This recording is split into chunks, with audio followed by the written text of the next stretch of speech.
अस्सलाम वालेकुम, मेरा नाम डॉक्टर ज़हीर इकबाल है और आज हम मानसून के सीज़न में जिन एहतियाती तदाबीर का ख्याल करना चाहिए घर से निकलते हुए उस पर बात करेंगे। सबसे पहले तो आप कोशिश यही करें कि आप जितना हो सके घर में रहें। अगर किसी ज़रूरी काम की वजह से बाहर जाना पड़ जाए तो प्रॉपर क्लोथिंग में और प्रॉपर फुटवेयर के साथ बाहर निकलें ताकि आपका जिस्म पूरा ढांपा होना चाहिए, ताकि ऐसा ना हो कि आपका गंदा पानी आपके जिस्म को छुए, जिससे स्किन इन्फेक्शन के खतरात हो सकते हैं।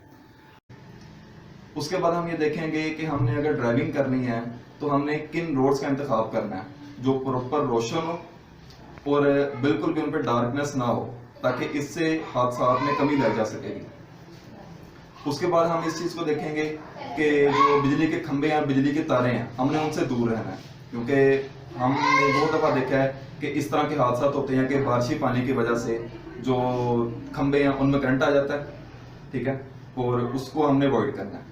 उसके बाद हम देखेंगे जब भी हमने बाहर निकलना तो एक टॉर्च और एक इमरजेंसी किट हमेशा हमारे साथ हो। शुक्रिया। अस्सलाम वालेकुम, मैं मिसिस मीना बात कर रही हूँ, सोशल वर्कर। आज मैं आपको मानसून के बारे में एहतियाती तदाबीर बताऊंगी कि घरों में हम एहतियाती तदाबीर कैसे करें। घरों में सफाई का ख्याल रखें। घरों में जो पानी है वो जमा ना होने दें, क्योंकि इसकी वजह से मच्छर पैदा होते हैं।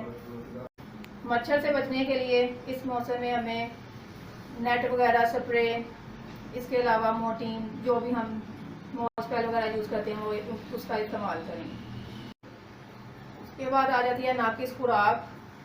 नाकिस जो गंदा पानी होता है वो, जो गंदा पानी जो हम यानी कि जो पानी पीते हैं वो साफ़ सुथरा होना चाहिए, क्योंकि गंदे पानी से और गंदी खुराक से बहुत ज़्यादा बीमारियां फैलती हैं। आपको हैज़ा, डायरिया, हाइपरटाइटिस ए और इसके अलावा और भी बहुत ज़्यादा बीमारियां लग सकती हैं।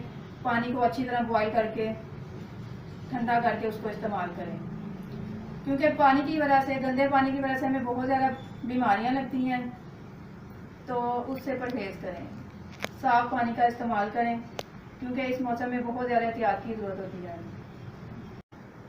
जो खुराक है हमारी वो बहुत साफ़ सुथरी होनी चाहिए, और जो फल और सब्जियां हम इस्तेमाल करते हैं उनको पहले अच्छे तरीके से उसको धो लें, उसके बाद उनका इस्तेमाल करें। और जब हम सब्जियां पकाते हैं तो उसको अच्छी तरीके से पका लें, और उसको जब हम खाते हैं तो अच्छे तरीके से खाएं चबा के, ताकि वो हमें हजम हो जाए, क्योंकि इसकी वजह से हम इसकी वजह से बहुत ज़्यादा बीमारियों से बच जाएंगे। जैसे कि हैज़ा, जो बाहर की जो खुराक है वो बहुत ज़्यादा नाकिस होती है, सेहत के लिए हमारे लिए फ़ायदेमंद नहीं होती, उसका इस्तेमाल ना करें, क्योंकि बाज़ार में जो खाना होता है बाज़ बात सही यानी कि पका भी नहीं होता, तो साफ़ सुथरे तरीके से भी नहीं पकाया जाता, तो आप उससे परहेज़ करें।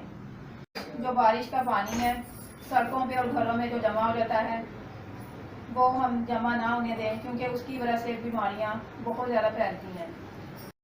इसकी वजह से मच्छर वगैरह पैदा होते हैं और बहुत सी बीमारियां हमें लगती हैं। इस मौसम में बहुत ज़्यादा बीमारियां लगती हैं, इसलिए हमें एहतियात करनी चाहिए।